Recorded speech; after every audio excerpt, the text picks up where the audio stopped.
Hello बच्चों, very very good morning to all of you. तो कैसे हैं आप लोग? बहुत अच्छे।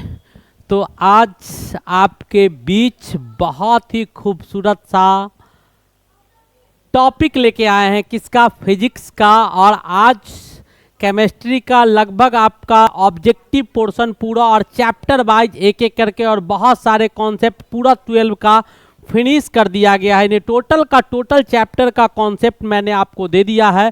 बीच बीच में उसका भी सब्जेक्टिव टाइप का क्वेश्चन मैंने सब्जेक्टिव भी पढ़ाया है और बहुत सारे क्वेश्चंस बीच बीच में आते रहेंगे। तो आज हम आपके बीच बहुत ही खूबसूरत सा टॉपिक लेके आए हैं। किसका?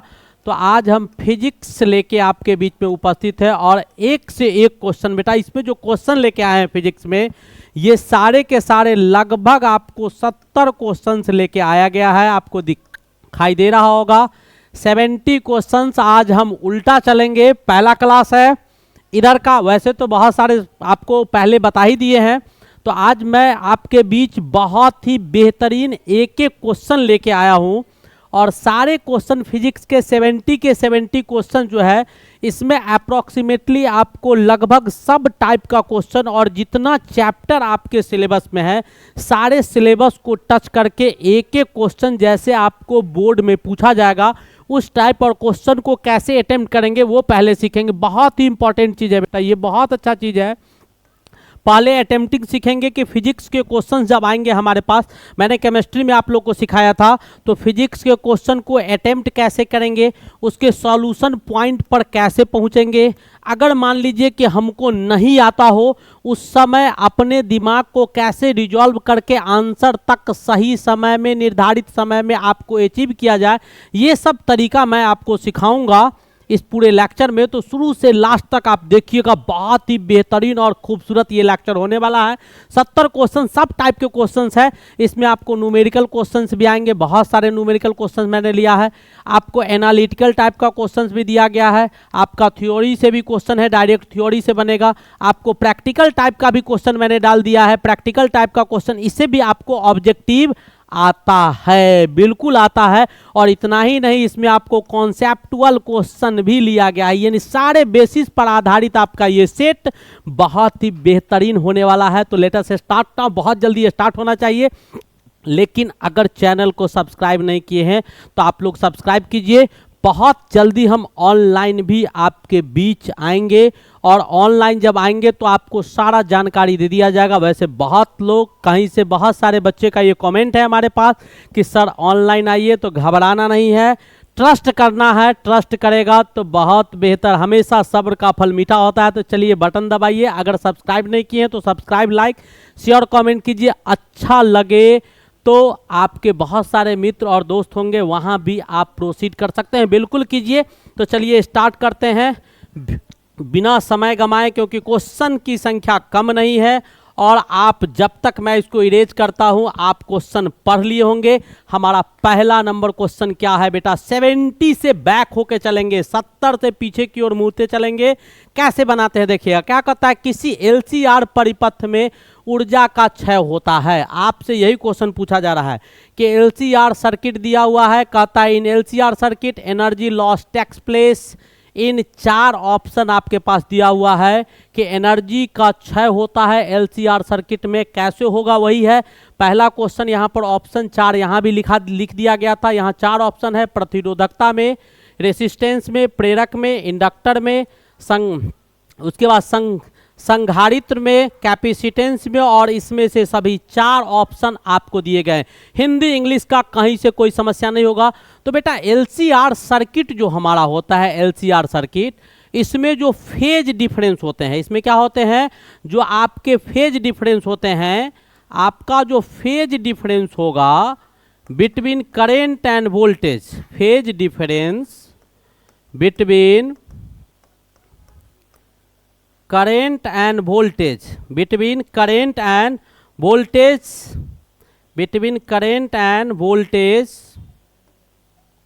of a, in case of resistor, in case of resistor, in case of resistor is 0, in case of resistor is 0। आपको क्या कह रहा है कि फेज डिफरेंस जो आपका होगा किसके, करंट और वोल्टेज, यानी रेसिस्टर की स्थिति में जो आपका वैद्युत धारा और वोल्टेज के बीच का जो फेज डिफरेंस होंगे, यानी प्रावस्था का जो अंतर होगा, वो आपको इसमें बेटा जीरो आ जाता है। किस क्या आ जाता है, जीरो आ जाता है। जब जीरो आ जाएगा तो एनर्जी किसके कारण डिसिपिएट करेगा, तो energy dissipates due to resistance, due to resistance of LCR circuit, LCR circuit. तो इसमें किसके कारण, तो एलसीआर सर्किट में रेसिस्टर के केस में, रेसिस्टर के केस में करंट और वोल्टेज के फेज का जो डिफरेंस होता है वो आपको शून्य आ जाता है। कितना आ जाता है, शून्य आ जाता है। तो करंट और वोल्टेज का तो प्रभाव इस पर देखने को नहीं मिलेगा। जब नहीं मिलेगा तो इंडक्टर, कैपेसिटर और ये सब कहानी का कोई यूज नहीं होगा। तो इसमें एनर्जी को कौन प्रभावित करेगा, एनर्जी लूज किसके कारण करेगा, तो केवल और केवल एलसीआर सर्किट में ऊर्जा का जो ह्रास होता है वो बेटा रेसिस्टेंस के कारण होता है। किसके कारण होता है, रेसिस्टेंस के कारण होता है। चलिए बैक चलते हैं। अब क्या कहता है, यदि विद्युतीय क्षेत्र तथा अनुगमन वेग क्रमशः ई तथा वी हो, वी नहीं वी डी होगा, आपको ड्रिफ्ट वेलोसिटी दिया हुआ है और आपको इलेक्ट्रिक फील्ड दिया हुआ है। अब आपसे पूछ क्या रहा है बेटा, कंडक्टिविटी क्या होगा, तो इसका कंडक्टिविटी जो होगा म्यू बराबर क्या होगा, वी डी या बट्टा वी डी, यानी ड्रिफ्ट वेलोसिटी बट्टा इलेक्ट्रिक फील्ड, ड्रिफ्ट वेलोसिटी बट्टा इलेक्ट्रिक फील्ड, यही आपका कंडक्टिविटी होगा। 4 ऑप्शन दिया हुआ है, डायरेक्ट फार्मूला था मैंने लिख दिया, यानी वी डी बाई ये, आपको वी डी जो लेते हैं वो आपको मोड में लेते हैं बिल्कुल। तो ड्रिफ्ट वेलोसिटी को इलेक्ट्रिक फील्ड से भाग दे दीजिएगा तो आपको कंडक्टिविटी निकल जाएगा। ठीक है, ड्रिफ्ट वेलोसिटी को इलेक्ट्रिक फील्ड से भाग देंगे तो कंडक्टिविटी पता चल जाएगा। नेक्स्ट क्वेश्चन देखिएगा, अगला क्वेश्चन क्या कहता है, the width of interference fringe, interference fringe का जो विड्थ होता है, चौड़ाई, वही आपसे पूछा गया है। तो बेटा इंटरफेरेंस फ्रिंज होता है, आप एक फॉर्मूला पढ़े होंगे, एक्स बराबर जीटा बराबर क्या होता है, लेमडा डी बट्टा डी होता है। डी कहाँ, यहाँ पर distance between the source and the screen, screen और स्रोत के बीच का, स्क्रीन और स्रोत के बीच का दूरी आपको डी होता है। और ये लेमडा जो होता है, जो लाइट का हम प्रकाश का इस्तेमाल कर रहे हैं इस एक्सपेरिमेंट में, वो प्रकाश का वेवलेंथ, तरंग दैर्घ्य आपका लेमडा होता है। और एक्स आपके क्या होते हैं, तो फ्रिंज विड्थ होता है, यानी फ्रिंज के बीच की चौड़ाई जो होगी वो आपका क्या होता है, तो एक्स होता है। आपसे यही पूछ रहा था कि width of the interference fringe जो होगा वो किसके, तो आप यहाँ से देख सकते हैं कि विड्थ जो होगा फ्रिंज विड्थ का वो डायरेक्टली प्रोपोर्शनल किसके होगा, लेमडा के हो, डायरेक्टली प्रोपोर्शनल किसके होगा, लेमडा के होगा। और इन्वर्सली प्रोपोर्शनल तो इसमें किस क्या दिया हुआ था, वेवलेंथ में, तो डायरेक्टली प्रोपोर्शनल किसके, डायरेक्टली प्रोपोर्शनल टू वेवलेंथ, यानी क्या वेवलेंथ को बढ़ाइएगा तो फ्रिंज का, इंटरफेरेंस फ्रिंज का जो विड्थ होगा वो आपका बढ़ जाएगा। ठीक है, बहुत सिंपल क्वेश्चन था। आगे बहुत अच्छे अच्छे क्वेश्चन भी बैक में है। क्या कहता है, which colour has maximum refractive index, बेटा रिफ्रैक्टिव इंडेक्स मैक्सिमम किस कलर का होता है फॉर ग्लास के लिए, यानी आपको किस कलर के लिए, तो आपने पढ़ा होगा प्रिज्म का एक्सपेरिमेंट, आप पढ़े होंगे। यहाँ से बेटा क्या करते हैं कि जब हम किसी रे को गुजारते हैं तो ये रे आपका 7 कलर में टूट जाता है। 7 कलर में क्या हो जाता है, टूट जाता है, due to refraction, medium change करता है। और इन सभी चीज को अगर एक स्क्रीन पर प्राप्त कर लेते हैं, इसी को हम लोग स्पेक्ट्रम बोलते हैं। इसी को क्या बोलते हैं, स्पेक्ट्रम बोलते हैं। और यहाँ पर जो प्राप्त किया तो due to scattering of light, light scattered कर जाता है। और इसी को हम लोग बोलते हैं VIBGYOR, विग्योर। आपसे पूछ क्या रहा है इसमें कि which colour has maximum refractive index for glass, glass के लिए कौन सा रंग का मैक्सिमम रिफ्रैक्टिव इंडेक्स होगा। तो बेटा रिफ्रैक्टिव इंडेक्स जो होता है वो आपके लेमडा के, यानी वेवलेंथ का इन्वर्सली प्रोपोर्शनल होगा, वेवलेंथ का इन्वर्सली प्रोपोर्शनल होगा।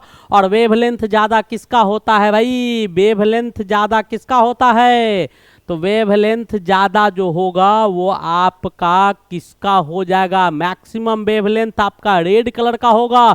तो रेड कलर का रिफ्रैक्टिव इंडेक्स आपका बहुत कम हो जाएगा। रेड कलर का लाइट नहीं मुड़ता है, इसीलिए उसका इस्तेमाल, हाई पेनेट्रेटिंग पावर होता है जो रेड सिग्नल, यानी आपका जो इस्तेमाल किया जाता है लाल का खतरा का निशान के लिए, या ट्रेन वेन में देखिएगा पीछे से लाइट कलर का यानी रेड कलर का इस्तेमाल किया जाता है। क्योंकि उसका वेवलेंथ आपका क्या होता है, बहुत कम होता है। वेवलेंथ क्या होता है, बहुत ज़्यादा होता है। वेवलेंथ ज़्यादा होगा। सबसे कम किसका वेवलेंथ होगा, तो सबसे कम वेवलेंथ बेटा वायलेट कलर का होता है। इसीलिए आपका रिफ्रैक्टिव इंडेक्स वेवलेंथ के इन्वर्सली प्रोपोर्शनल। तो वेवलेंथ सबसे कम आपका बैगनी कलर का, तो रिफ्रैक्टिव इंडेक्स सबसे ज़्यादा किसका हो जाएगा, बैगनी कलर का। यहाँ भी सबसे ज़्यादा रिफ्रैक्ट होकर एंगल पर कौन आया है, तो वायलेट कलर आया है। कौन सा ऑप्शन होगा, C is the correct option. Next question देखिएगा क्या कहता है क्वेश्चन, बहुत ही खूबसूरत क्वेश्चन है। Which lens is use to remove astigmatism. Astigmatism बेटा आई का दोष होता है। आई का क्या होता है, दोष होता है, जिसको अबिंदुता कहा जाता है। इसको दूर करने के लिए किसका इस्तेमाल करते हैं, तो बेटा इसमें जो इस्तेमाल होगा वो आपको सिलेंड्रिकल लेंस होगा। कौन सा लेंस होगा, सिलेंड्रिकल लेंस होगा। इसमें होता क्या है मैं वो आपको बता देता हूं। इसमें क्या होगा कि आपका कर्वेचर जो होता है, यानी आंख का जो बाहर का पोर्शन, आउटर कर्वेचर जो कॉर्निया होता है, उसमें इरेगुलरिटी आ जाती है। क्या आ जाती है, इरेगुलरिटी आ जाती है। वो ढंग से आपको काम नहीं करता है, और उसी चीज को दूर करने के लिए हम किसका इस्तेमाल करते हैं, सिलेंड्रिकल लेंस का इस्तेमाल करते हैं। वैसे हमारे पास आई डिफेक्ट जो होते हैं वो 4 तरह का मुख्य रूप से आई डिफेक्ट होता है। मैं एक बार चर्चा कर देता हूं, हो सकता है उसका भी पूछ दे। एक आपका मायोपिया होता है, एक आपका क्या होता है, मायोपिया, जिसको हम लोग शॉर्ट साइटेडनेस बोलते हैं। क्या बोलते हैं, शॉर्ट साइटेडनेस कहा जाता है। मायोपिया को शॉर्ट साइटेडनेस कहा जाता है। दूसरा बेटा आपका हाइपरमेट्रोपिया होता है। हाइपरमेट्रोपिया होता है, मेट्रोपिया होगा, और इसको हम लोग लॉन्ग साइटेडनेस बोलते हैं। क्या बोलते हैं, लॉन्ग साइटेडनेस बोलते हैं। और तीसरा आपका क्या होता है, प्रेस बायोपिया होता है। और चौथा जो आपका होता है बायोपिया, प्रेस बायोपिया हो गया, और उसके बाद प्रेस बायोपिया, और चौथा आपका एस्टिग्मेटिज्म होता है। चौथा क्या होता है, एस्टिग्मेटिज्म होता है। तो एस्टिग्मेटिज्म तो मैंने बता दिया कि कर्वेचर हमारा गड़बड़ हो जाता है। आगे का जो कर्व पोर्शन जो आंख का दिखाई दे रहा है, ये कभी प्लेन नहीं होता है। ऐसे करके जो कर्व आपको दिखाई दे रहा है, बाहरी कर्वेचर जो होता है, कॉर्निया भाग जो आंख का बाहर है, उसमें इरेगुलरिटी आ जाती है, जिसके कारण एस्टिग्मेटिज्म हमको होता है। कौन सा बीमारी होता है, एस्टिग्मेटिज्म हमको होता है। और ये डिस्टॉर्ट विजन होता है। ये आपका क्या होता है, डिस्टॉर्ट विजन होता है, आपको दिखने में दिक्कत क्रिएट करेगा, और वो आपका ये होता है। मायोपिया का नाम क्या है, शॉर्ट साइटेडनेस। शॉर्ट साइटेडनेस का मतलब हुआ बेटा निकट दृष्टि दोष। निकट दृष्टि दोष नाम तो है, शॉर्ट मतलब नजदीक, साइट मतलब दृश्य, और नेस मतलब क्या, नजदीक का नहीं दिखाई देने वाला, निकट दृष्टि दोष। लेकिन इसमें नजदीक का क्लियर दिखाई देता है, दूर का बिल्कुल दिखाई नहीं देता है। क्यों नहीं दिखाई देता है, ऐसा इसलिए होता है क्योंकि इसमें सिलेंड्रिकल लेंस, आंख का जो बाहर का पोर्शन जिसमें रहता है, वो आपको लमड़ जाता है। वो क्या हो जाता है, आई एस्कल जो होता है, जिसमें आई को रखा जाता है, आंख का ये पोर्शन जो बहुत मजबूत होता है, जिसके अंदर आई फिट रहता है, आई को सेट किया गया है, वो आपको लमड़ जाता है। और इसको ठीक करने के लिए हम लोग किसका इस्तेमाल करते हैं, तो कॉनकेव लेंस का इस्तेमाल करते हैं। कॉनकेव लेंस का इस्तेमाल करेंगे। लमर जाएगा तो आपका क्या होगा, लमर जाने के बाद आगे आपका इमेज बन जाता है, पीछे नहीं जा पाता है। तो ये कहानी आपको किस में आता है, शॉर्ट साइटेडनेस में। और ठीक करने के लिए कॉनकेव मिरर का, इसमें कॉनकेव लेंस का इस्तेमाल करेंगे। वैसे ही आपको दूसरा क्या दिया हुआ है, हाइपरमेट्रोपिया यानी लॉन्ग साइटेडनेस, यानी दूर का नहीं दिखाई देने वाला नाम है, लेकिन काम बिल्कुल उल्टा है। दूर का बिल्कुल स्पष्ट दिखाई देगा, नजदीक का आपको नहीं दिखाई देगा। और ये उसके कारण होता है कि उसमें लमर गया था आई स्कल हमारा, इसमें आई स्कल जो है वो इलोंगेट कर जाता है। क्या उसमें इलोंगेट लमर गया था, इसमें सिकुड़ जाता है। ठीक है, तो रेटिना से पीछे इमेज बनने लगता है। कहाँ बनने लगता है, रेटिना से पीछे। तो इसको सही करने के लिए हम लोग किसका इस्तेमाल करते हैं, तो बेटा कन्वेक्स लेंस का इस्तेमाल करते हैं। किसका, कन्वेक्स लेंस का इस्तेमाल करेंगे। एक आपका प्रेस बायोपिया होता है। प्रेस बायोपिया क्या होता है, इसमें लॉन्ग साइटेडनेस भी होता है और शॉर्ट साइटेडनेस भी होता है। यानी इसको दूर दृष्टि दोष भी बोल सकते हो और नजदीक दृष्टि दोष भी बोल सकते हैं। और इसमें क्या होता है कि आदमी को कभी कभी दूर का दिखाई देता है तो दूरे का दिखाई देते रहेगा, और कभी कभी नजदीक का दिखाई देगा तो नजदीक का दिखाई देगा।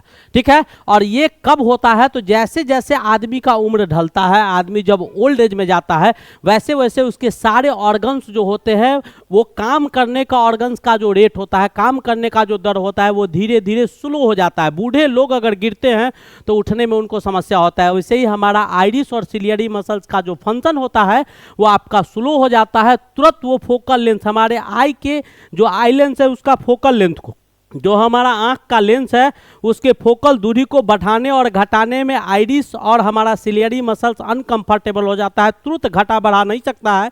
इसके कारण आपको क्या होता है, इस प्रकार के दोष उत्पन्न होते हैं। और इस प्रकार के दोष को ठीक करना हो, कौन सा दोष, जो आपका दोष दिया गया है, जो तीसरा दोष मैंने बताया है, वो उस दोष को ठीक करना हो तो उसके लिए आपको क्या किया जाता है, प्रेस बायोपिया जो दिया गया है, तो उसको ठीक करने के लिए हम लोग क्या करते हैं, उसका कहानी मैं आपको बताने जा रहा हूँ।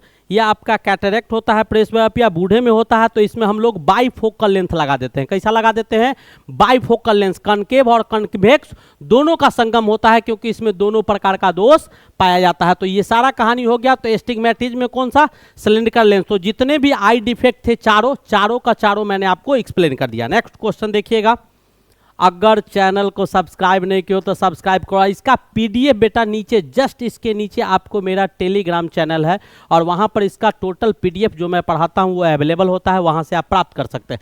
नेक्स्ट क्वेश्चन क्या कहता है, यदि अगर प्रकाश का वेग हवा में इतना दिया हुआ है 3 × 10⁸ मीटर पर सेकेंड है बेटा, ठीक है, और ये आपका किसी जल में आपका दिया हुआ है 2 × 10⁻, कितना था भाई, 2 × 10⁻, एक सेकेंड रुक जाओ, जल में आपका जल का प्रकाश कितना दिया हुआ है, क्वेश्चन में 2 × 10⁸ दिया हुआ है। कितना दिया हुआ है, 2 × 10⁸ मीटर पर सेकेंड जल में दिया हुआ है, ठीक है। अब आपसे पूछ रहा है इसका क्रांतिक कोण, क्रिटिकल एंगल। क्रिटिकल एंगल आपको पता होगा, एक ऐसा एंगल, जैसे आपका प्रकाश है तो यहाँ जब जाता है तो जाने के बाद इसमें क्या होता है, तो रिफ्लेक्शन होता है। जैसे जैसे इंसिडेंट रे को बढ़ाइएगा वैसे वैसे आपको कुछ दिखाई देगा। क्या दिखाई देगा वो मैं दिखाता हूँ।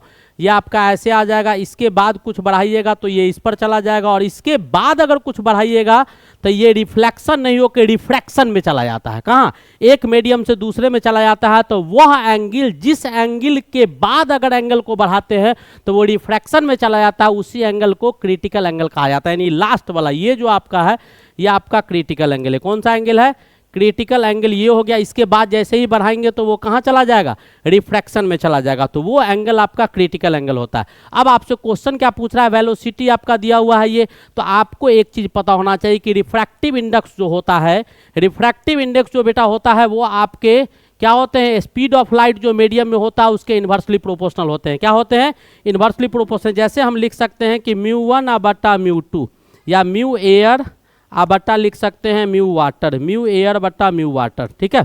तो इसका इन्वर्सली प्रोपोर्शनल म्यू वाटर है, तो स्पीड ऑफ लाइट ऊपर लिखेंगे speed of light in water, speed of light in water, यानी जल में जो स्पीड लाइट का होगा सो, और नीचे क्या लिखेंगे, speed of light in air, air में जो होगा सो। अब यहाँ से आपको क्या निकल जाएगा, म्यू एयर बटा म्यू वाटर निकल जाएगा। तो स्पीड ऑफ लाइट वाटर में कितना दिया हुआ है, तो 2 × 10⁸ मीटर पर सेकेंड दिया हुआ है। इसमें क्या दिया हुआ है, तो 3 × 10⁸ मीटर पर सेकेंड दिया हुआ है, ठीक है। अब आपको क्या करना है कि दोनों को कैंसिल कीजिए, फटाफट कैंसिल कीजिए। कैंसिल करने के बाद क्या आता है उसको देखिएगा, ये आपका 10⁸ मीटर पर सेकंड कट गया, क्या आ गया, 2/3 आ गया, ये आपका 2/3 आ गया। अब आपको निकालना क्या है, क्रिटिकल एंगल। तो क्रिटिकल एंगल C बराबर क्या होगा, साइन इनवर्स म्यू एयर बटा वाटर, म्यू एयर बटा म्यू वाटर, म्यू एयर बटा वाटर। आपको जो भी पूछेगा जिसमें उसमें आप कन्वर्ट कर सकते हैं। म्यू एयर बटा क्या होगा, म्यू एयर बट्टा म्यू वाटर, म्यू एयर बट्टा म्यू वाटर होगा। अब इसका वैल्यू आप जान चुके हैं, क्या जान चुके हैं, तो साइन इनवर्स म्यू एयर बट्टा म्यू वाटर, एयर बट्टा वाटर 2/3, तो यहाँ डाल देंगे 2/3। अब आप ऑप्शन को देखिए, कौन सा ऑप्शन है, sine inverse 3/2, tan inverse 2/3, tan inverse 3/2, कौन सा ऑप्शन होगा, D is the correct option, D is your correct option. आ गया समझ में, बहुत ही बेहतरीन और बहुत अच्छा क्वेश्चन था आपका लाइट का। नेक्स्ट क्वेश्चन की ओर मूव करते हैं। अब क्या कहता है, the output of the following logic gate. बेटा लॉजिक गेट तो इसमें दिया नहीं है, ये क्वेश्चन आउटपुट आपका लॉजिक गेट का क्वेश्चन जो भी है आपको यहाँ नहीं आया है। जब लॉजिक गेट पढ़ाएंगे हम, and gate, or gate, nor gate, for gate जो भी है वो सारा हम एक जगह बता देंगे। यहाँ पर एरर है, नहीं है तो छोड़ो इसको। क्या कहता है, a plane wavelength wavefront is a part of, plane wavefront is a part of plane, यानी क्या कहता है कि समतलीय आपका एक समतल तरंगार्ग निम्न में से किसका भाग है। तो आपका जो प्लेन वेवलेंथ बेटा वेव फ्रंट जो प्राप्त किया जाता है वो एक ऐसा वेव फ्रंट है जिसको हम लोग सिलेंड्रिकल पार्ट से और स्फेरिकल पार्ट से, दोनों पार्ट से गुजारते हैं।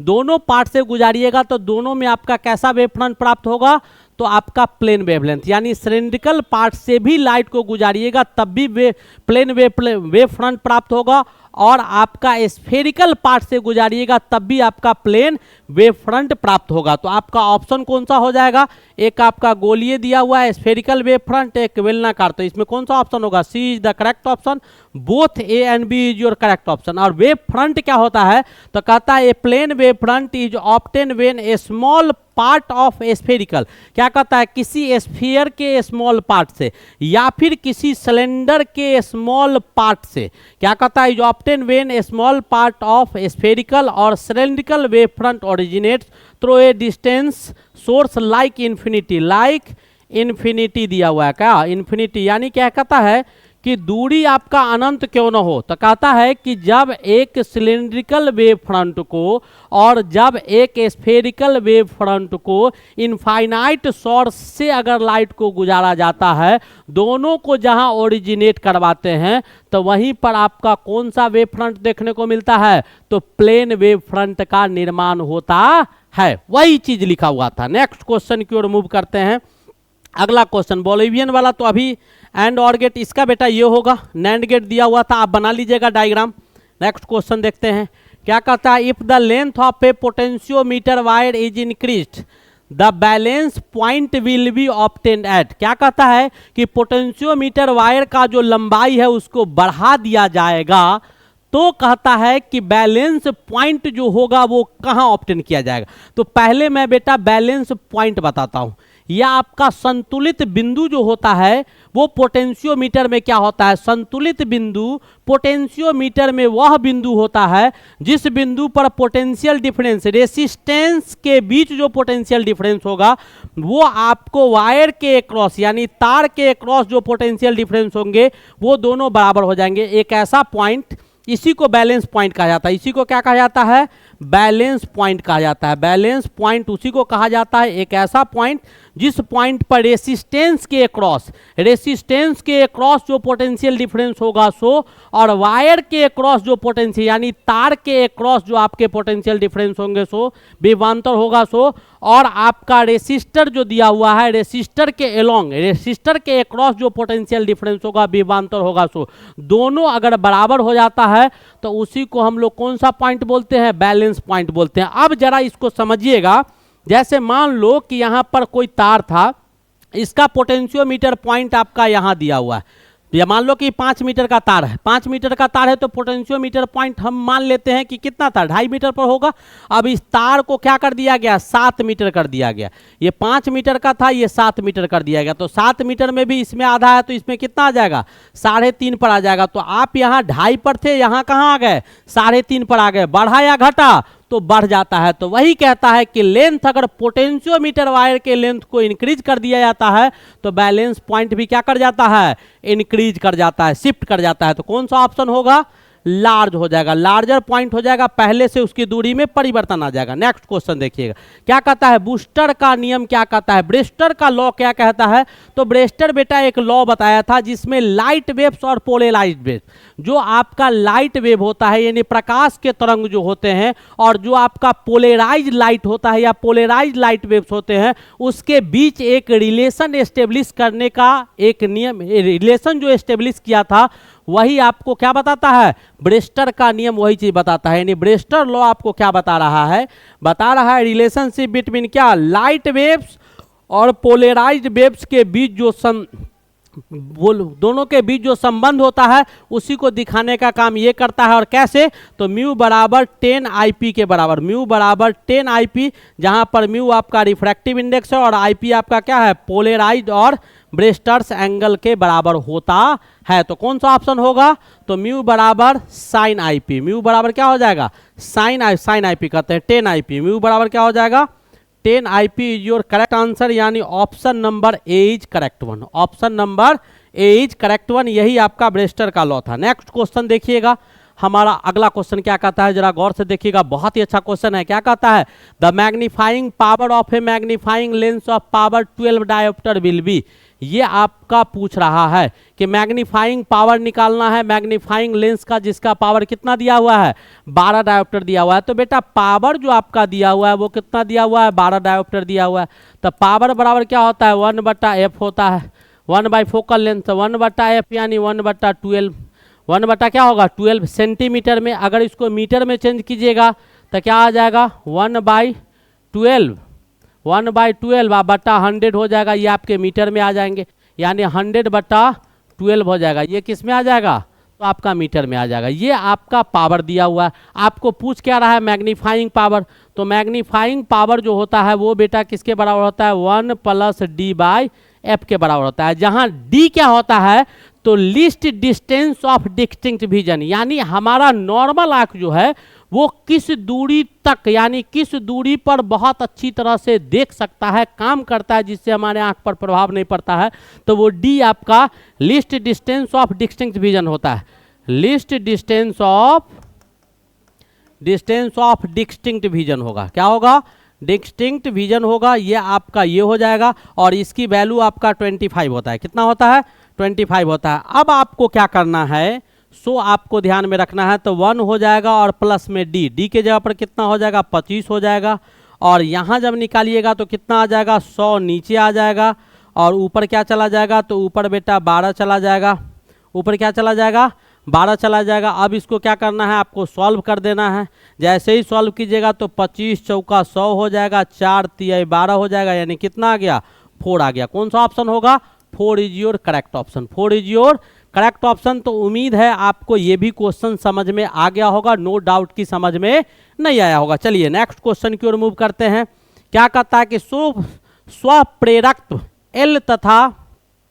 एल तथा एंगुलर फ्रीक्वेंसी ओमेगा, एल तथा ओमेगा कोणीय आवृत्ति के गुणनफल की इकाई होती है तो ओम होता है। Unit of the product of self inductance L और एंगुलर मोमेंटम ओमेगा, एल और ओमेगा का प्रोडक्ट निकालिएगा तो वो बेटा क्या आएगा ओम। उसका यूनिट पूछ रहा है तो कौन सा यूनिट होगा ओम। आप पढ़े होंगे, बहुत सिंपल है, इस पर दिमाग नहीं लगाना। If the charge on A sphere, किसी स्फीयर पर चार्ज आपको इतना दिया हुआ है, यानी क्यू कितना दिया हुआ है बेटा 10 माइक्रोकूलम। इसको क्या लिख सकते हैं 10 टू दी पावर, माइक्रो का मतलब -6, 10 to the power -6, 10 into 10 to the power -6 coulomb. अब इसको हम लिख क्या सकते हैं तो इसको हम लिख सकते हैं 10 into 10 to the power -6 coulomb charge हो गया। अब आपको निकालना क्या है तो electric flux on it surface, तो सरफेस पर इलेक्ट्रिक फ्लक्स निकालिएगा तो फाई बराबर चार्ज कितना दिया है 10 × 10 पे पावर -6 बटा जो म्यू नॉट का मान होता है 1/4 पाई एप्सिलॉन नॉट कितना होता है तो 8.854 इंटू 10 टू दी पावर -12। अब इसको क्या करना है आपको सॉल्व कर देना है। जैसे ही आप इसको सॉल्व करेंगे तो आपका वैल्यू आ जाएगा 36 pi into 10 to the power 4, 10 to the power 4 newton. 1 minute 36 into 10 to the power कितना आ जाएगा 10 to the power 4 newton metre square पर कूलम आ जाएगा। क्या 36 पाई तो है ऑप्शन बिल्कुल है। ये सारे के सारे बेटा यूनिट आपको ऊपर दिए गए हैं, ये कहाँ दिए गए हैं पावर में। ठीक है, तो ये भी बहुत अच्छा क्वेश्चन था। नेक्स्ट क्वेश्चन की ओर मूव करते हैं। हमारा अगला क्वेश्चन क्या कहता है जरा गौर से देखिएगा। फिजिक्स है बेटा, बहुत आसान विषय है। इसके बाद मैं जो लेक्चर लेके आऊंगा वो आपका थ्योरी का लेक्चर होगा और चैप्टर वाइज आपको कॉन्सेप्ट देके और तब प्रॉब्लम करवाएंगे तो वहां और भी आनंद आएगा। ये आप ध्यान से रखिएगा, एक एक चीज आपके दिमाग में एक एक कॉन्सेप्ट डाल दिया जाएगा। कहता है the wave of amplitude modulation index, amplitude modulation index का जो वेव होता है वो आपका 0 और 1 के बीच होता है। किसके बीच होता है 1 तथा 0 के बीच होता है। क्या कौन सा ऑप्शन होगा ये, और ये होता क्या है एम्पलीट्यूड मॉड्यूलेशन इंडेक्स तो द मेजर और extent of amplitude variation about unmodulated carrier. क्या कहता है किसी अनमॉड्यूलेटेड कैरियर जो होते हैं उसके वाइब्रेशन एम्पलीट्यूड को मेजर करने के लिए जिसका इस्तेमाल करते हैं उसी को एम्पलीट्यूड मॉड्यूलेशन इंडेक्स कहा जाता है। यानी अनमॉड्यूलेटेड कैरियर जो भी होगा, अनमॉड्यूलेटेड कैरियर के अगेंस्ट जो है आपको एम्पलीट्यूड वेरिएशन को मेजर करने की क्षमता जो होती है वही आपका एम्पलीट्यूड मॉड्यूलेशन इंडेक्स कहलाता है, जो 1 और 0 के बीच होता है। नेक्स्ट क्वेश्चन क्या कहता है, the barrier potential of germanium, यानी किसका, barrier potential of germanium diode is approximately, यानी जर्मेनियम डायोड का जो बैरियर पोटेंशियल होगा, तो जर्मेनियम डायोड जो है बेटा वो जर्मेनियम किसका निर्माण करता है, तो सेमीकंडक्टर का निर्माण करता है। वैसे पहले जान लीजिए कि बैरियर पोटेंशियल क्या होता है। तो बैरियर पोटेंशियल क्या होता है, तो कोई भी डायोड को एक मिनिमम वोल्टेज दिया जाता है तब वो इलेक्ट्रिसिटी को कंडक्ट करना शुरू करता है। तो the minimum voltage required by A diode two conduct, क्या कहता है, यानी किसी भी डायोड को कंडक्ट करवाना हो, उससे वैद्युत का परिचालन करवाना हो, तो पहले डायोड को एक मिनिमम वोल्टेज हम लोग देते हैं, और वही मिनिमम वोल्टेज उसका क्या कहलाता है, तो बैरियर वोल्टेज कहलाता है। क्या कहलाता है, बैरियर वोल्टेज। तो बैरियर वोल्टेज आपका किसी भी डायोड का वह न्यूनतम वोल्टेज होता है जिस वोल्टेज को अगर डायोड को दे दिया जाता है तो वो इलेक्ट्रिसिटी को कंडक्ट करना शुरू कर देता है। अब क्या कहता है कि इसी को हम लोग कट इन वोल्टेज या फिर नी वोल्टेज के नाम से जानते हो, और इसका जो वैल्यू होता है वो आपको जर्मेनियम के लिए, किसके लिए, फॉर जर्मेनियम डायोड के लिए इसका वैल्यू जो होगा वो आपके कितना के बराबर होगा, जर्मेनियम डायोड के लिए इसका मान आपका 0.3 वोल्ट के बराबर होता है। यानी अलग अलग सब्सटेंस के लिए अलग अलग होता है। यहाँ जर्मेनियम का पूछ रहा था तो मैंने 0.3 डाल दिया, ठीक है।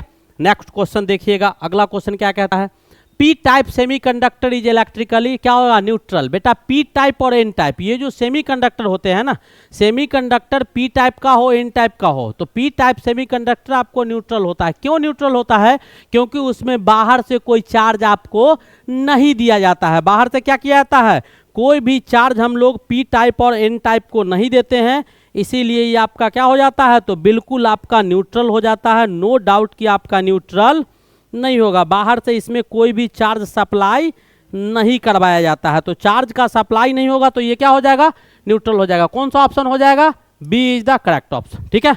बाहर से कहीं से कोई चार्ज का सप्लाई नहीं होता है, ठीक है, तो ये न्यूट्रल होगा, P type semiconductor electrically neutral होगा। नेक्स्ट क्वेश्चन क्या कहता है, source of radiant energy of the sun, सूर्य में जो रेडिएंट एनर्जी, सूर्य का जो विकिरण ऊर्जा होता है उसका सोर्स क्या है। तो आपको बेटा पता होना चाहिए कि इस पृथ्वी पर ऊर्जा का एकमात्र सोर्स है जहां से सब ऊर्जा हमको मिलता है, तो वो बेटा सूर्य है। उसमें क्या होता है कि हाइड्रोजन के छोटे छोटे न्यूक्लियाई जो होते हैं या हाइड्रोजन के छोटा छोटा एटम जो है वो आपस में मिलकर एक हीलियम का एटम बनाता है, और by the process of nuclear fusion, यानी न्यूक्लियर फ्यूजन की क्रिया होती है। जुड़ना मतलब फ्यूजन और टूटना मतलब फिजन, तो नाभिक संघनन की क्रिया होती है, नाभिक विखंडन की क्रिया नहीं होती है, क्योंकि छोटे छोटे न्यूक्लियाई नाभिक आपस में जुड़ते हैं तो एक बड़े न्यूक्लियाई का निर्माण करता है, और वहां पर लार्ज अमाउंट में एनर्जी बाहर होता है, और जो एनर्जी वहां से बाहर निकलता है वही सूर्य का विकिरण ऊर्जा कहलाता है जो हमको प्राप्त होता है। अब देखिएगा तो कौन सा ऑप्शन है, न्यूक्लियर फ्यूजन नहीं होगा प्रकाश, यानी कौन सा option, D is the correct option. होगा क्या, तो हाइड्रोजन का बेटा 3 आइसोटोप्स होता है, हाइड्रोजन का 3 आइसोटोप्स होता है। एक आपका प्रोटियम होता है, ध्यान से देखिएगा, एक आपका ड्यूटेरियम होता है, एक आपका ड्यूटेरियम होगा, और तीसरा आपका क्या होगा, ट्रिटियम होगा, ठीक है, ये होता है। तो इसमें इलेक्ट्रॉन प्रोटॉन और न्यूट्रॉन, तो इसमें आपका एक इलेक्ट्रॉन होगा, एक प्रोटॉन होगा, न्यूट्रॉन इसमें नहीं पाया जाएगा, ठीक है। दूसरा जो होगा इसमें एक इलेक्ट्रॉन होगा, एक प्रोटॉन होगा, एक न्यूट्रॉन होगा, इसमें एक इलेक्ट्रॉन, एक प्रोटॉन और 2 न्यूट्रॉन होगा। तो इसमें आप दोनों में देखिएगा तो प्रोटियम में न्यूट्रॉन नहीं होता है, तो प्रोटियम वाला नहीं, ड्यूटेरियम और ट्रिटियम, इसमें जो पार्टिसिपेट करेगा वो कौन करेगा, तो ड्यूटेरियम और ट्रिटियम। तो इसमें कहानी क्या आएगा कि ड्यूटेरियम वाला ड्यूटेरियम के साथ और ड्यूटेरियम वाला ट्रिटियम के साथ ऐसे आपस में मिलेगा, क्योंकि इसमें आपका न्यूट्रॉन अवेलेबल है। और आपको पता होना चाहिए कि अकॉर्डिंग टू मास, इलेक्ट्रॉन का जो मास होता है वो आपको 9.11 इंटू 10⁻³ kg होता है, और मास जो प्रोटॉन का होता है वो आपको 1.672 इंटू 10⁻27 kg होता है, और मास जो आपका न्यूट्रॉन का होता है वो आपको कितना के बराबर आएगा, तो मास न्यूट्रॉन का 1.675 इंटू 10⁻27 kg आता है। तो आपको पता होना चाहिए कि तीनों के मास में मास जो प्रोटॉन का है वो लगभग मास ऑफ न्यूट्रॉन के बराबर होता है। न्यूट्रॉन के बराबर होता है, लेकिन मास जो न्यूट्रॉन का होगा वो आपको स्लाइटली ग्रेटर होगा, किससे?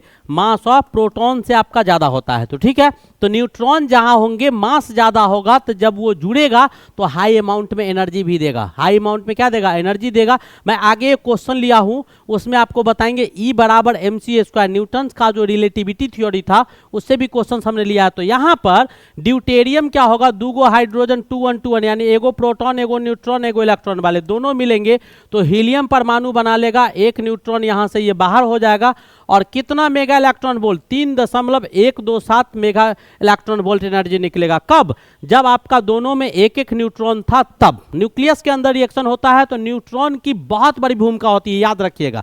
अब वो न्यूट्रॉन, अब यहाँ से ड्यूटेरियम का रिएक्शन हम ट्रिटियम के साथ करवा रहे हैं, ये यहाँ नहीं, यहाँ तो हम दिखा रहे हैं यही रिएक्शन आपको सूर्य के अंदर न्यूक्लियस में होता है।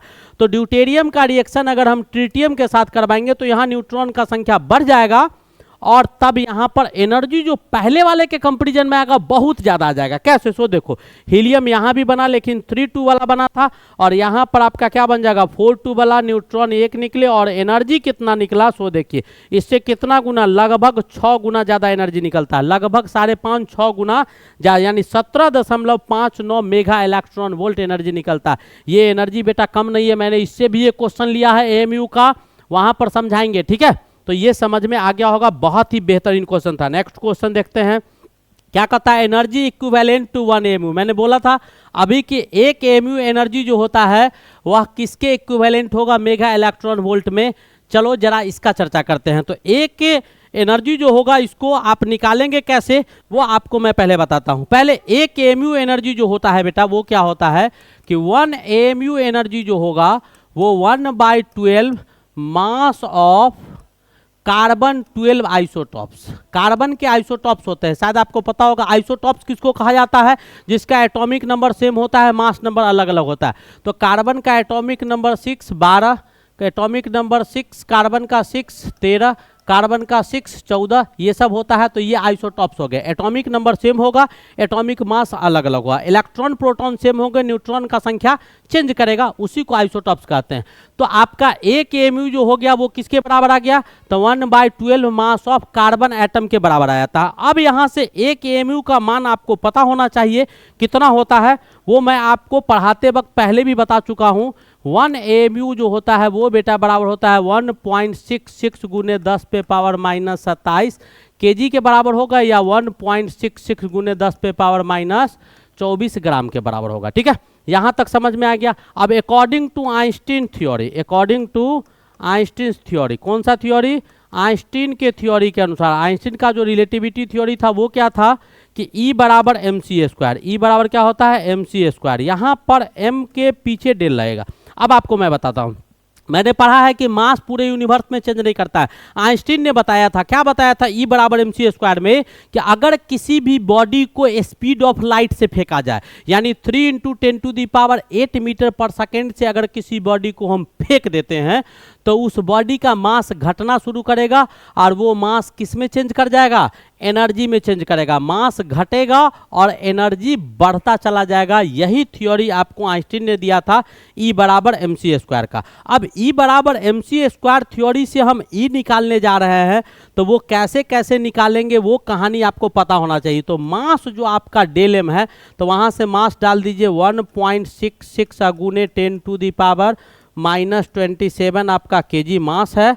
और यहाँ पर स्पीड ऑफ लाइट c आपका स्पीड ऑफ लाइट है, 3 × 10⁸ मीटर पर सेकेंड आपका स्पीड ऑफ लाइट है। नो डाउट, यहाँ तक समझ में आ गया होगा। अब हमको निकालना क्या है?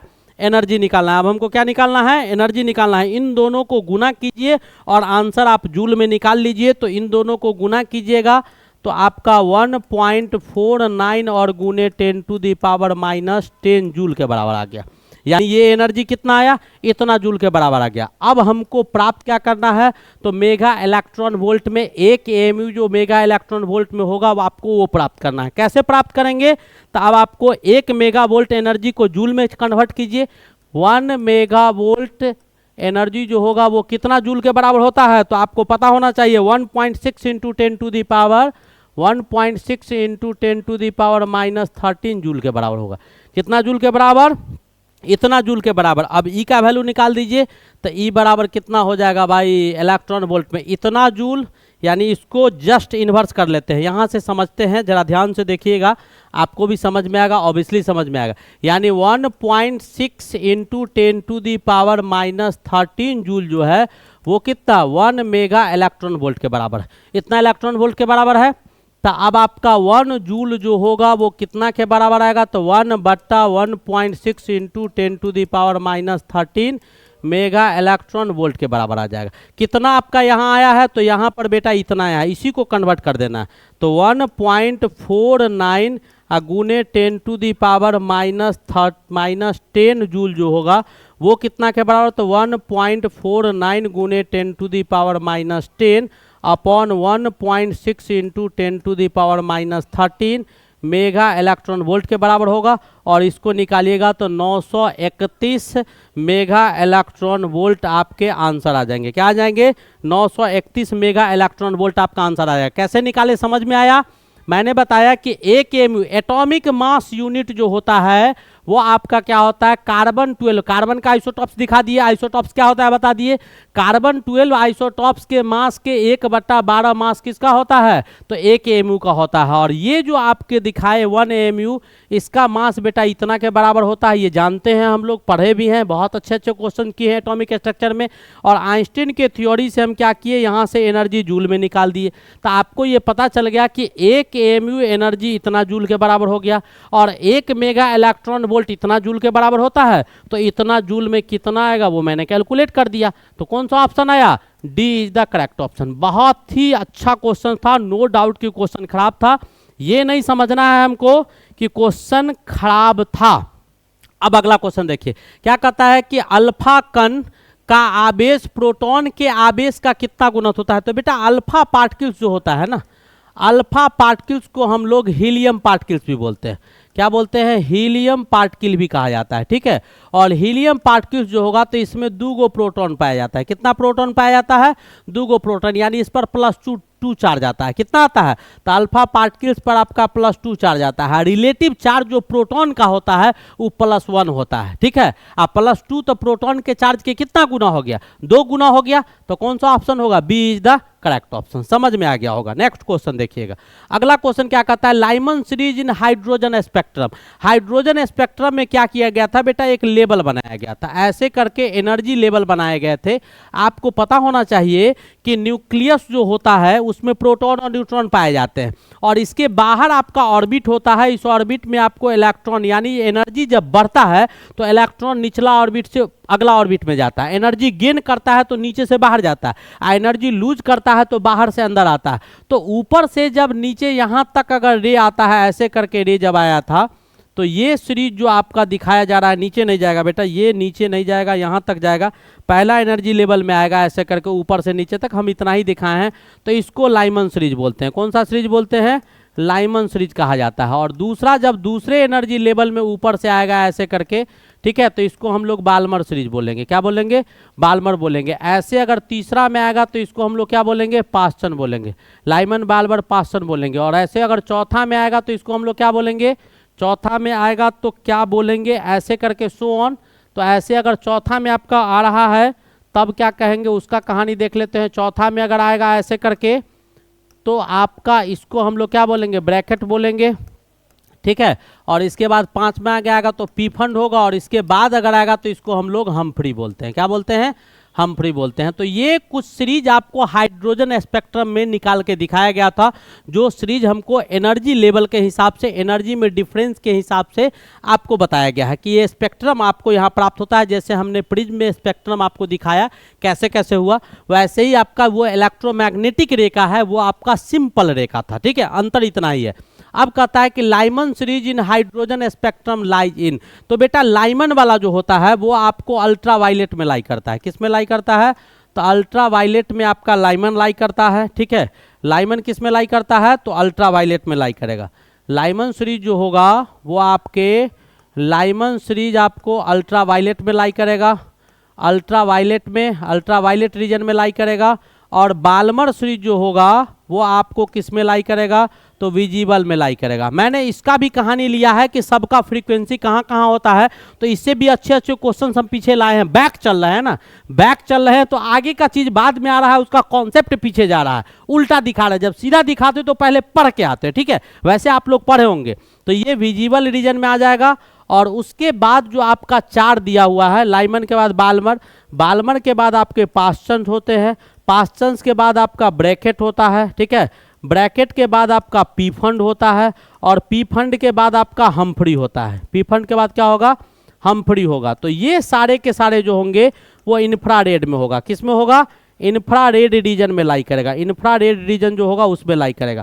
अब इसमें क्या है, तो ये इंफ्रारेड में है, ये फार इंफ्रारेड में होगा, ये फार में होगा, ये और ज़्यादा, ठीक है। तो ज़्यादा गहरा जैसे जैसे ये हम बढ़ेंगे ना, वैसे वैसे इंफ्रारेड की इंटेंसिटी बढ़ती चली जाएगी, ठीक है। तो आपसे पूछ कौन रहा था, तो कौन सा ऑप्शन होगा, तो यहाँ पर आपका अल्ट्रावायलेट रीजन। और यहीं पर आपको पूछता, लाइमन के जगह पर बाल्मर देता तो बाल्मर में कौन सा लगाते, तो विजिबल लाइट रीजन लगाते, ठीक है। और उसको छोड़ के अगर कोई भी रीजन पूछ देता तो इंफ्रारेड हो जाता। तो मैंने सारा का कहानी ही खत्म कर दिया कि कोई भी क्वेश्चन पूछेगा तो आपसे बीट नहीं होना चाहिए। चलिए नेक्स्ट क्वेश्चन की ओर मूव करते हैं। और आज का हमारा अगला क्वेश्चन क्या है, हाइड्रोजन परमाणु के भूतल ऊर्जा स्तर में इलेक्ट्रॉन का कोणीय संवेग होगा। इलेक्ट्रॉन का कोणीय संवेग होगा हाइड्रोजन परमाणु के भूतल में। तो आप डी ब्रोगली का वेवलेंथ पढ़े होंगे, ठीक है। हमने पढ़ा था MV_R बराबर क्या होता है, NH/2 होता है, NH/2। ये आप पढ़े होंगे। जहां पर ये आपका एंगुलर मोमेंटम है, ये आपका क्या है, तो एंगुलर मोमेंटम है बेटा। एंगुलर मोमेंटम यानी कोणीय संवेग है। ये आपके क्या दिए गए हैं, तो ये आपके कोणीय संवेग दिए गए हैं। नो डाउट कि आपको समझ में नहीं आ रहा होगा। MV_R आपका कोणीय संवेग है, जहां M मास है, B वेलोसिटी है, R आपका रेडियस है।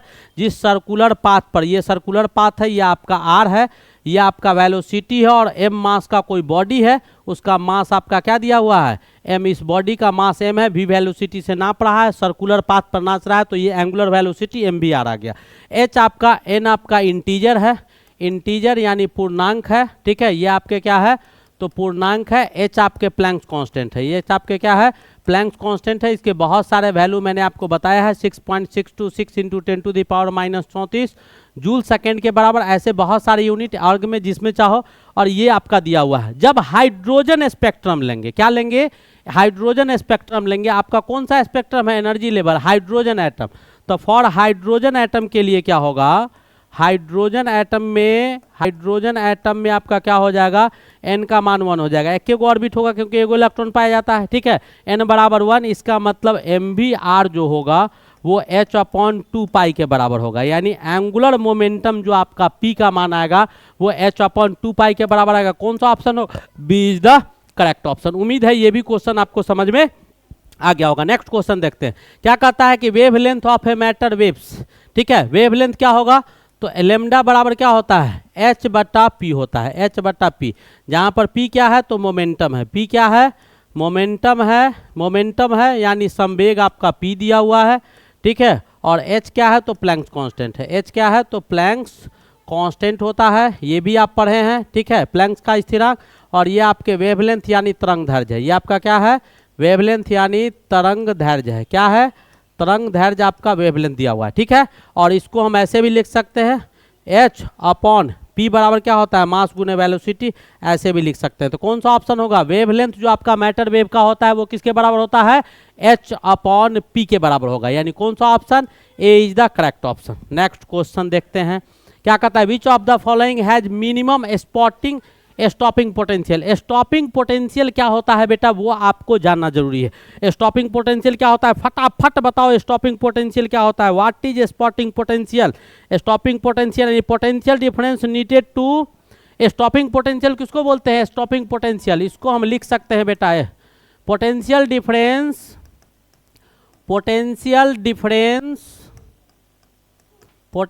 Difference needed to stop the कौन सा current, photo electric current.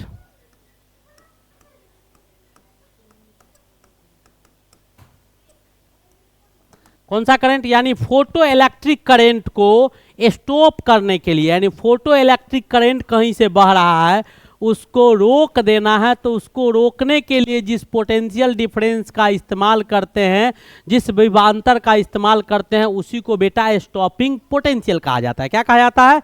Stopping potential कहा जाता है। उम्मीद है आपको समझ में आ गया होगा। अब आपसे पूछ रहा है कि विच ऑफ द फॉलोइंग है मिनिमम स्टॉपिंग पोटेंशियल किसका होगा, वो आपसे पूछा जा रहा है। तो हम एक चीज जानते हैं कि एनर्जी जो होता है वो डायरेक्टली प्रोपोर्शनल होता है किसके? 1 लेमडा के, यानी लेमडा का इन्वर्सली प्रोपोर्शनल होगा, ठीक है। और एनर्जी जो होता है वो डायरेक्टली प्रोपोर्शनल होता है किसके? तो स्टॉपिंग पोटेंशियल से। स्टॉपिंग पोटेंशियल जो आपका होगा उसके डायरेक्टली प्रोपोर्शनल आपके क्या आ जाएंगे? स्टॉपिंग पोटेंशियल जो आपके होंगे, विरोधी विभव जो होगा उसके डायरेक्टली प्रोपोर्शनल एनर्जी हो जाएगा, और लेमडा के इन्वर्सली प्रोपोर्शनल होता है। तो सीधी सी बात है, इस चारों में लेमडा का मान जिसका ज्यादा होगा, तो लेमडा का मान सबसे ज्यादा किसका होगा?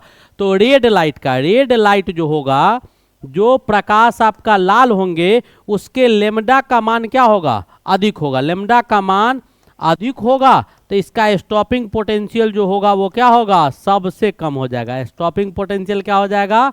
सबसे कम हो जाएगा। लेमडा बढ़ेगा तो स्टॉपिंग पोटेंशियल आपका घटेगा, ये बढ़ेगा तो एनर्जी घटेगा, एनर्जी घट रहा है यानी स्टॉपिंग पोटेंशियल आपका क्या हो जाएगा? घट जाएगा। तो मिनिमम किसका हो जाएगा? तो मिनिमम बेटा इसमें जो आ जाएगा वो आपका रेड वाला का आ जाएगा। तो कौन सा ऑप्शन हो जाएगा? तो आपका लाल प्रकाश का स्टॉपिंग पोटेंशियल।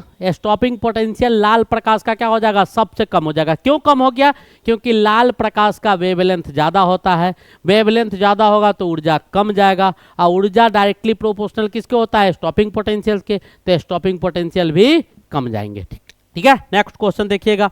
अगला क्वेश्चन क्या कहता है? In photo electric emission phenomena on increasing the intensity of incident light the photo electric current. तो बेटा फोटो इलेक्ट्रिक इमिशन अगर कहीं भी करवाइएगा, फोटो इलेक्ट्रिक इमिशन, या जैसे मान लो कि यहाँ हम कोई सब्सटेंस लेते हैं, इस पर क्या कराएंगे? तो फोटो इलेक्ट्रिक इमिशन करवाना है, फोटो इलेक्ट्रिक इमिशन फेनोमेना करवाना है। यानी क्या? यहाँ पर आपका फोटोन का बम्बार्डिंग करवाना है। फोटोन का बम्बार्डिंग करवाइएगा, यानी इलेक्ट्रोमैग्नेटिक रे का बम्बार्डिंग करवाइएगा। जैसे ही आप यहाँ पर बम्बार्डिंग करवाइएगा तो आपको क्या होगा? तो यहाँ से इलेक्ट्रॉन मुक्त होगा। यहाँ से क्या होगा? इलेक्ट्रॉन्स मुक्त होगा। इलेक्ट्रॉन आपको तेजी से रिलीज करेगा। इलेक्ट्रॉन तेजी से रिलीज करेगा, इसका मतलब फोटो इलेक्ट्रिक करंट जो होगा, जो फोटोन के द्वारा फोटो इलेक्ट्रिक करंट जो यहाँ से रिलीज करेगा वो आपका इंक्रीज कर जाएगा। क्या कर जाएगा? इंक्रीज कर जाएगा। लेकिन अगर फ्रीक्वेंसी बढ़ाते हैं तो करंट पर कोई प्रभाव नहीं पड़ेगा। फ्रीक्वेंसी बढ़ाने के बाद क्या होगा? वो फोटो इलेक्ट्रिक यानी फ्रीक्वेंसी बढ़ाने के बाद आपका फोटोन का जो काइनेटिक एनर्जी है वह बढ़ जाएगा, लेकिन करंट पर कोई प्रभाव नहीं पड़ेगा। लेकिन फोटो इलेक्ट्रिक एमिशन फेनोमेना में अगर इंटेंसिटी बढ़ा दीजिएगा, इंसिडेंट लाइट के इंटेंसिटी तीव्रता को बढ़ा दीजिएगा, तो नंबर ऑफ इलेक्ट्रॉन जो वहां से रिलीज करेंगे उसके संख्या में वृद्धि हो जाएगी, तो फोटो इलेक्ट्रिक करंट आपका बढ़ जाएगा। फ्रीक्वेंसी में काइनेटिक एनर्जी बढ़ जाएगा फोटोन का, ठीक है, करंट पर कोई प्रभाव नहीं पड़ेगा। ठीक है, तो कौन सा ऑप्शन हो जाएगा? इंक्रीजेज। नेक्स्ट क्वेश्चन, अगला क्वेश्चन क्या कहता है? In polarized light the angle between plane of vibration and polarization plane. Plane of vibration और पोलराइजेशन प्लेन। तो बेटा प्लेन ऑफ वाइब्रेशन जो होता है ना, मैंने लिखा है एक चीज, plane of vibration refers to the plane in which electric field light.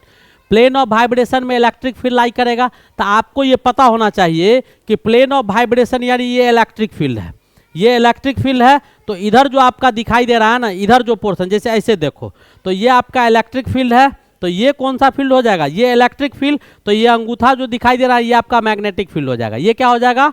Plane of polarisation का फील्ड। तो ये आपका इलेक्ट्रिक फील्ड, ये मैग्नेटिक फील्ड, ये दोनों ऑलरेडी एक दूसरे के परपेंडिकुलर। इसके इलेक्ट्रिक फील्ड के परपेंडिकुलर आपका मैग्नेटिक फील्ड ऑलरेडी है, और इसका जो डायरेक्शन आएगा वो दोनों के परपेंडिकुलर होगा, तो या तो ऊपर जाएगा नहीं तो नीचे जाएगा। तो आपसे पूछ क्या रहा है कि in polarized light the angle between plane of vibration and polarized vibration, तो दोनों के बीच का एंगल कितना? पोलराइज्ड वाला का दोनों के बीच का अंगूठा इस पर है, तो ये प्लेन अलग हो गया, इधर वाला ये प्लेन हमारा अलग हो गया, दोनों ये अलग का प्लेन है, ये अलग, तो दोनों के बीच में एंगल कितना? इसको सीधा रखेंगे तो 90 डिग्री का एंगल आएगा। कितना डिग्री का एंगल आएगा बेटा? 90 डिग्री का एंगल आएगा। एक और क्वेश्चन, बहुत अच्छा क्वेश्चन इसका हम लाए, which phenomena support the transverse nature of light. तो कौन सा phenomena transverse nature of light को शो करता है? तो बेटा पोलराइजेशन। पोलराइजेशन रेफर करता है, polarization refers to transverse wave of light, ठीक है। पोलराइजेशन अगर नहीं होगा, पोलराइजेशन नहीं होगा तो according to de Broglie concept जितने भी लाइट है वो आपको लॉन्गिट्यूडनल वेव का काम करने लगेगा। किसका काम करेगा? लॉन्गिट्यूडनल वेव का काम करने लगा, साउंड वेव की तरह। किसकी तरह? साउंड वेव की तरह। तो पोलराइजेशन यहां पर लिख सकते हैं, polarisation refers to the transverse nature of light waves. कौन सा वेव्स? लाइट वेव्स, ठीक है। पोलराइजेशन नहीं होगा तो अकॉर्डिंग टू डी ब्रॉगली लिख सकते हैं, according to de Broglie light waves behaves as longitudinal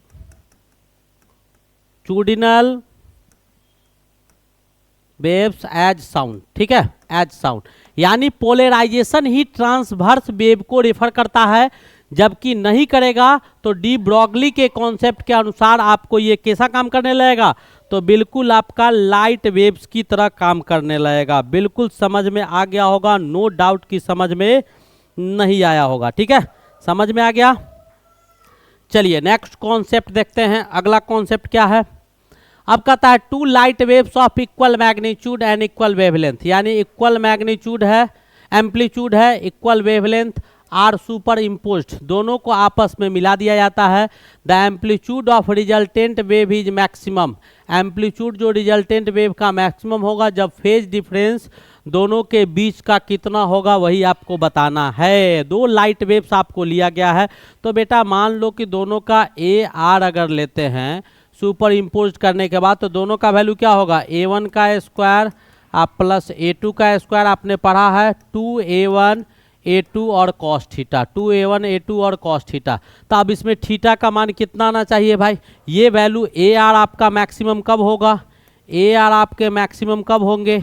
A R का मान मैक्सिमम तब होगा जब आपके किसके मान? इस पूरा का मान मैक्सिमम होगा। और इस पूरा का मान मैक्सिमम कब होगा? जब थीटा, कॉस थीटा का मान क्या होगा? कॉस थीटा का मान मैक्सिमम होगा। और कॉस थीटा का मान मैक्सिमम कब होगा? जब थीटा का वैल्यू 0 डिग्री होगा। थीटा 0 तो कॉस थीटा क्या हो जाएगा?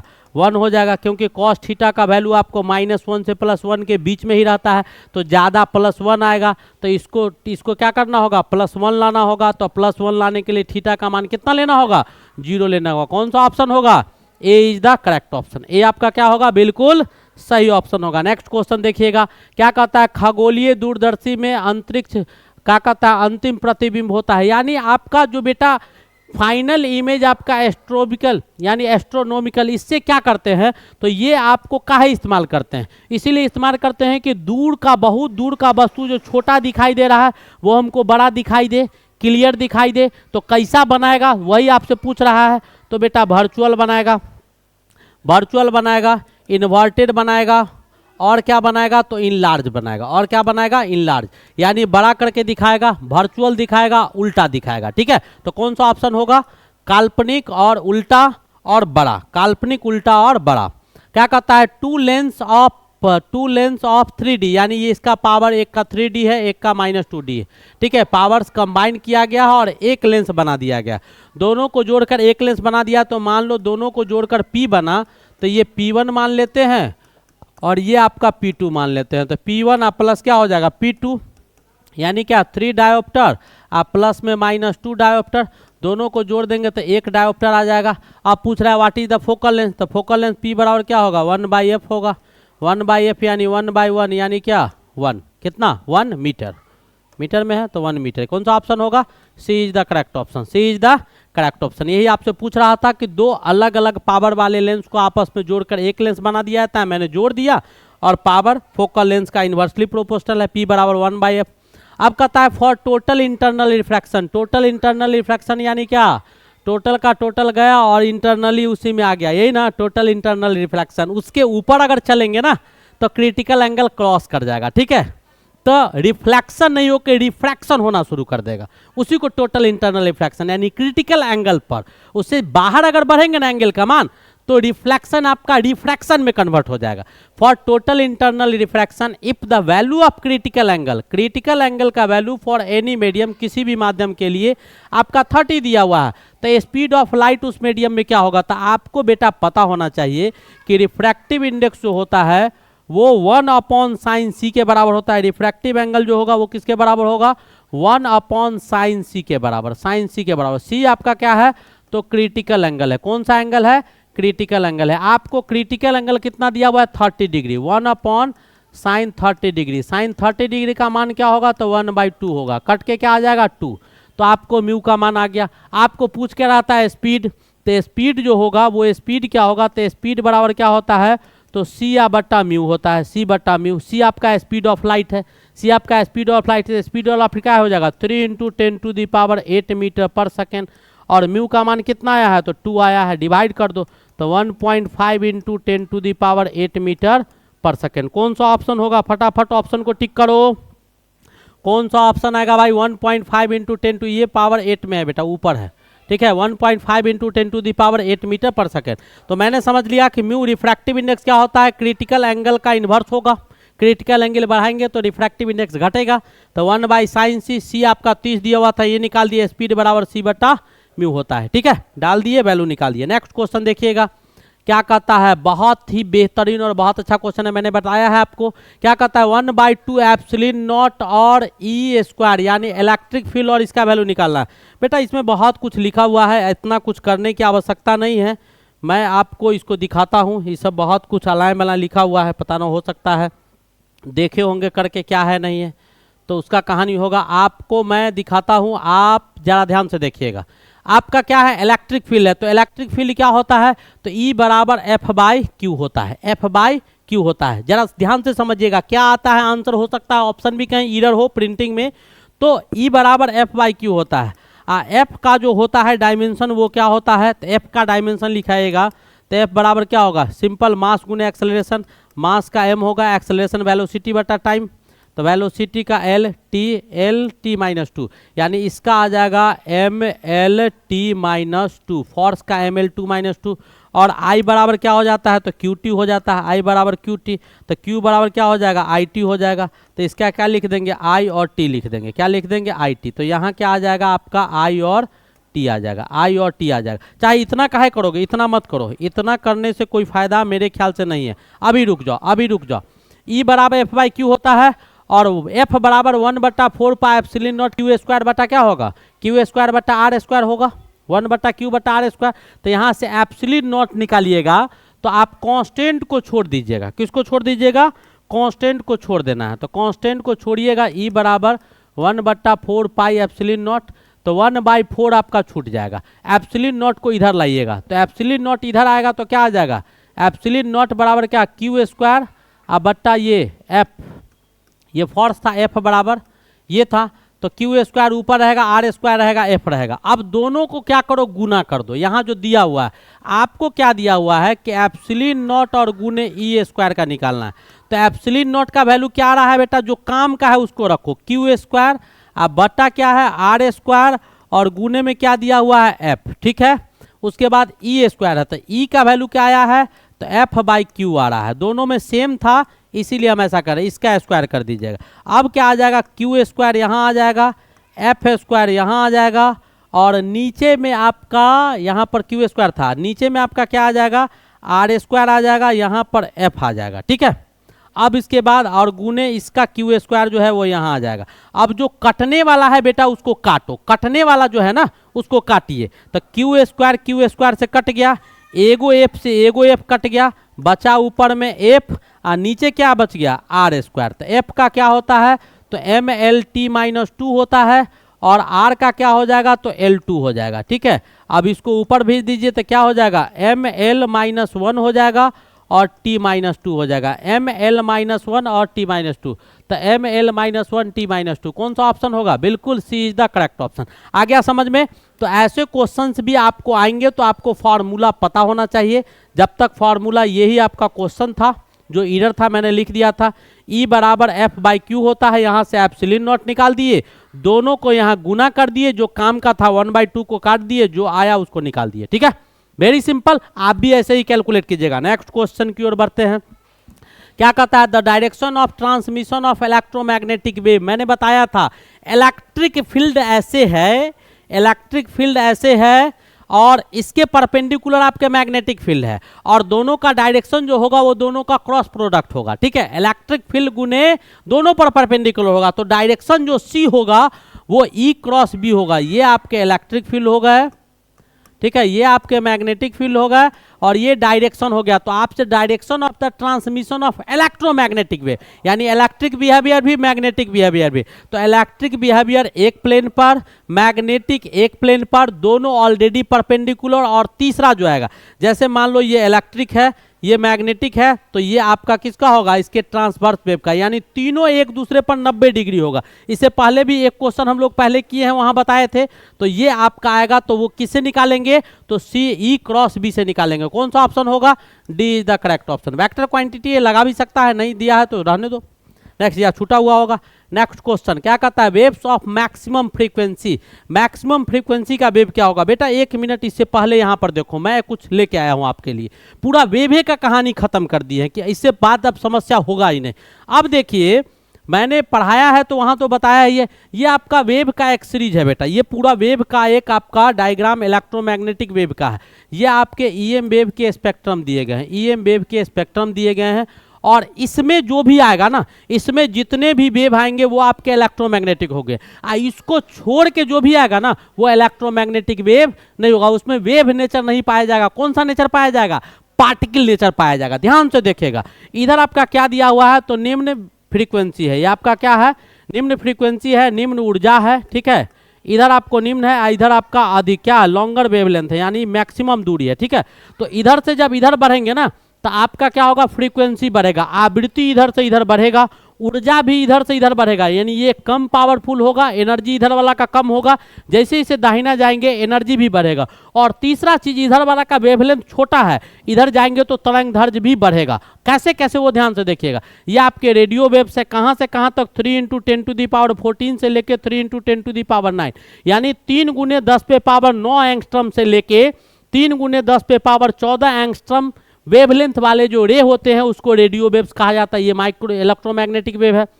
माइक्रोवेव्स कौन होगा, तो 6 × 10⁻6 से लेके 3 × 10⁻9 के बीच जो रे आएगा, इस वेवलेंथ के बीच जो रे आएगा उसको माइक्रोवेव बोलेंगे। 7600 एंगस्ट्रम से लेके आपको 6 × 10⁻6 एंगस्ट्रम के बीच जो रे आएगा उसको इंफ्रारेड बोलेंगे। विजिबल का कहानी जानते हैं आप लोग, जहां देख पाते हैं हम लोग। तो ये सारे के सारे जो आपको दिए गए हैं, यानी 3800 एंगस्ट्रम से लेके 7600 एंगस्ट्रम के बीच जो रे होता है उसी रे को हमारा आंख देख पाता है। तो ये आपका वेवलेंथ है। अल्ट्रा वायलेट रे किसको बोलेंगे, 150 एंगस्ट्रम से लेके 3800 एंगस्ट्रम के बीच जो रे होगा उसको अल्ट्रा वायलेट बोलेंगे। एक्सरे किसको बोलेंगे, 0.1 एंगस्ट्रम से लेके 150 एंगस्ट्रम के बीच जो होगा उसको एक्सरे बोलेंगे, जिससे एक्सरे निकाला जाता है। और गामा रे किसको बोलेंगे, 0.01 एंगस्ट्रम से लेके 0.1 एंगस्ट्रम के बीच का जो रे होगा ये वेवलेंथ है। ये वेवलेंथ का फ्रीक्वेंसी दे दिए हैं कि इतना से इतना भी गामा रे।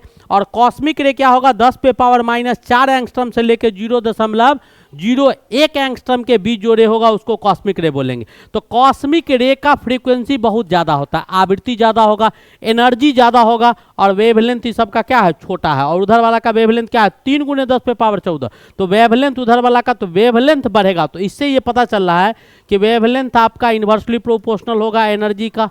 ठीक है, और एनर्जी ही नहीं, और किसके, फ्रीक्वेंसी के भी होंगे। तो वेवलेंथ, ऊर्जा बढ़ेगा तो वेवलेंथ घटेगा, फ्रीक्वेंसी बढ़ेगा तब भी वेवलेंथ हमारा क्या होगा, घटने का काम करेगा। और इसे ये पता चला कि एनर्जी डायरेक्टली प्रोपोर्शनल किसके है, फ्रीक्वेंसी के। फ्रीक्वेंसी बढ़ाइएगा तो एनर्जी आपका क्या कर जाएगा, इंक्रीज कर जाएगा। तो ये इससे पता चला। अब आपको क्वेश्चन पे चलते हैं, ये भी क्वेश्चन, इसके आगे वाला भी क्वेश्चन क्या कहता है, which of the following waves is not electromagnetic. तो जो वेव्स बेटा इसमें आ गया, ये सारे के सारे ईएम वेव्स, ये सारे के सारे ईएम वेव्स है, क्योंकि इलेक्ट्रोमैग्नेटिक स्पेक्ट्रम में यही सब वेव पाया जाता है। तो ये सारा का सारा ईएम वेव है। और इससे अलग जो आएगा तो गामा रे इसमें है, अल्फा रे नहीं है। अल्फा रे बेटा अल्फा पार्टिकल्स होता है। अल्फा क्या होता है, पार्टिकल्स होता है। इसमें आपके 2 प्रोटॉन्स पाए जाते हैं। एक क्वेश्चन मैंने करवाया है, 2 प्रोटॉन्स पाया जाता है, नहीं चलिए अब इसके बाद वाला क्वेश्चन देखते हैं। क्या कहता है कि वेव्स ऑफ मैक्सिमम फ्रीक्वेंसी, तो मैक्सिमम फ्रीक्वेंसी का वेव इसमें 4 ऑप्शन है, विजिबल है, रेडियो है, गामा है और अल्ट्रावायलेट है। तो फ्रीक्वेंसी कहाँ कहाँ कैसे कैसे बढ़ेगा वो कहानी देखिएगा। फ्रीक्वेंसी लेफ्ट से राइट बढ़ता है, तो अल्ट्रावायलेट से ज़्यादा कौन सा है, गामा रे का ज़्यादा है, गामा रे से कम एक्सरे का है, एक्सरे से कम अल्ट्रावायलेट, अल्ट्रावायलेट से कम विजिबल, तो विजिबल का कम है, माइक्रोवेव्स का और भी कम है, इंफ्रारेड का, रेडियो वेव्स का और भी कम है। तो आपको विजिबल से ज़्यादा अल्ट्रावायलेट, सबसे ज़्यादा किसका है, कॉस्मिक से पहले गामा रे। तो इसमें ऑप्शन में कौन सा ऑप्शन होगा, गामा रे दिया है, गामा रे दिया है, यानी सबसे ज़्यादा गामा रे। गामा रे के बाद गामा रे से कम अल्ट्रावायलेट का था, अल्ट्रावायलेट से कम फ्रीक्वेंसी किसका था, विजिबल रे का था, रेडियो वेव्स का आपको बहुत पीछे है। ठीक है, नेक्स्ट क्वेश्चन देखिएगा। तो ये भी क्वेश्चन आपको इसी से बन गया, जितना भी क्वेश्चन आएगा। अब आपका अगला क्वेश्चन क्या कहता है, impedance of the LR circuit. तो एलआर सर्किट के लिए इम्पीडेंस बेटा एक्सएल जो होता है ना, यही आपका ओमेगा एल के बराबर होता है। इसमें क्या होता है, यही आपका ओमेगा एल के बराबर होगा। एक्सएल जो होगा वो ओमेगा एल के बराबर होगा, और यहाँ पर इम्पीडेंस निकालना है। तो इम्पीडेंस जेड बराबर क्या हो जाएगा, तो जेड बराबर हो जाएगा आपका R square plus omega L का स्क्वायर, यानी क्या ऑप्शन क्या आ जाएगा, R square plus omega square L square. है ऑप्शन दिया हुआ, बिल्कुल दिया हुआ है, यानी कौन सा ऑप्शन होगा, D option is your correct option. उम्मीद है ये भी क्वेश्चंस आपको समझ में आ गए होंगे, नो डाउट के क्वेश्चन समझ में नहीं आया होगा। बहुत ही प्यारा और बहुत ही अच्छा क्वेश्चन था, नो डाउट क्वेश्चन आपके खराब दिए गए थे। चलिए नेक्स्ट क्वेश्चन की ओर मूव करते हैं। हमारा अगला क्वेश्चन क्या है, कहता है which is not possible in any transformer. Transformer हमारा क्या काम करता है बेटा, स्टेपलाइजर का काम करता है। बिल्कुल, स्टेप डाउन स्टेपलाइजर, आप जानते होंगे कान इतने वाला पहले आता था, step down stabiliser. Current induce होता है, तो आपका क्या ईडी करंट, बिल्कुल ईडी करंट इंड्यूस से डायरेक्ट करंट अल्टरनेटिव करंट पर काम करता है। कम तो करता है यार, कम ज़्यादा तो कर ही रहा है अल्टरनेटिव, और करंट भी इंड्यूस हो रहा है। ये तीनों चीज़ ट्रांसफार्मर के लिए लागू होगा, कौन नहीं होगा, डायरेक्ट करंट नहीं बेटा। डायरेक्ट करंट देगा तो उसको लगाने, स्टेपलाइजर का काम है क्या है, क्यों लगाएंगे। 11,000 आता है, 11,000 आता है, 240 में कन्वर्ट करके देता है।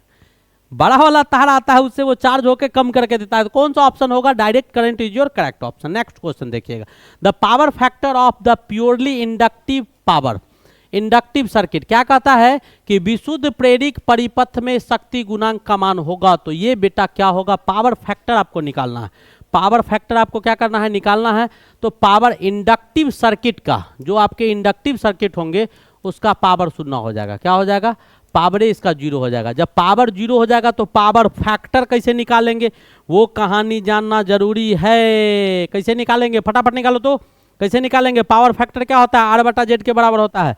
पावर फैक्टर जो होगा वो आर बटा जेड के बराबर होगा। आर क्या होगा, रेसिस्टेंस होगा। आर क्या होगा, तो रेसिस्टेंस होगा। और जेड क्या होगा, जेड क्या होगा, फटाफट बताएगा, इम्पीडेंस होगा। क्या होगा, जेड आपके इम्पीडेंस होंगे, इम्पीडेंस होंगे।